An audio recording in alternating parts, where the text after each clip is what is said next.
Hi అండి, అందరూ ఎలా ఉన్నారు? బాగున్నారా? ఈరోజు మనం పిల్లలు ఈవినింగ్ టైంలో స్నాక్స్ అడుగుతూ ఉంటారు కదండి. అలాంటప్పుడు నూడిల్స్ అలాంటివి కాకుండా ఇంట్లోనే కారంగా అంటే పుల్లగా ఉండే స్నాక్స్ ఐటమ్ చేసి పెడితే బాగుంటుంది కదండి. అది ఎలా తయారు చేసుకోవాలో ఇప్పుడు చూద్దాం. ముందుగా స్టవ్ మీద పెనం పెట్టుకొని ఆయిల్ వేసుకోవాలి.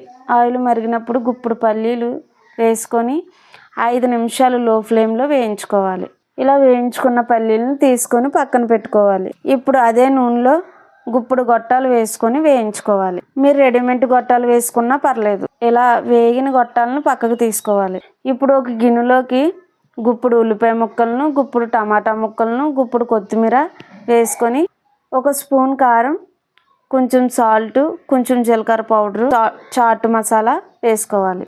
సాల్ట్ అనేది మీరు చూసి వేసుకోవాలండి. ఎందుకంటే గొట్టాల్లో మరియు చాట్ మసాలాలో కూడా ఆల్రెడీ సాల్ట్ ఉంటుంది కనుక సాల్ట్ అనేది చూసి వేసుకోవాలి. ఇవన్నీ వేసుకొని చేతితో బాగా కలుపుకోవాలి. ఇప్పుడు మనం వేయించి పెట్టుకున్న పల్లీలు అండ్ గొట్టాలను దీంట్లో వేసుకొని బాగా స్మాష్ చేసుకోవాలి. ఇలా కలుపుకున్న తర్వాత 1/2 స్పూన్ నెయ్యి వేసుకొని కలుపుకుంటే మంచి టేస్ట్ వస్తుంది. ఇలా రెడీ అయిన వెంటనే ఒక బౌల్లోకి తీసుకొని సర్వ్ చేసుకుంటే సరిపోతుంది. అంతే కదండి, టేస్టీ అయిన ఈవినింగ్ స్నాక్స్ రెడీ. ఇది కేవలం 5 నిమిషాల్లోనే రెడీ చేసుకోవచ్చు. మీరు కూడా ఇలా చేసి పెట్టండి, పిల్లలు ఎంతో ఇష్టంగా తింటారు. వీడియో నచ్చితే లైక్ చేయండి, షేర్ చేయండి, నా ఛానల్ సబ్స్క్రైబ్ చేయండి. Thank you friends.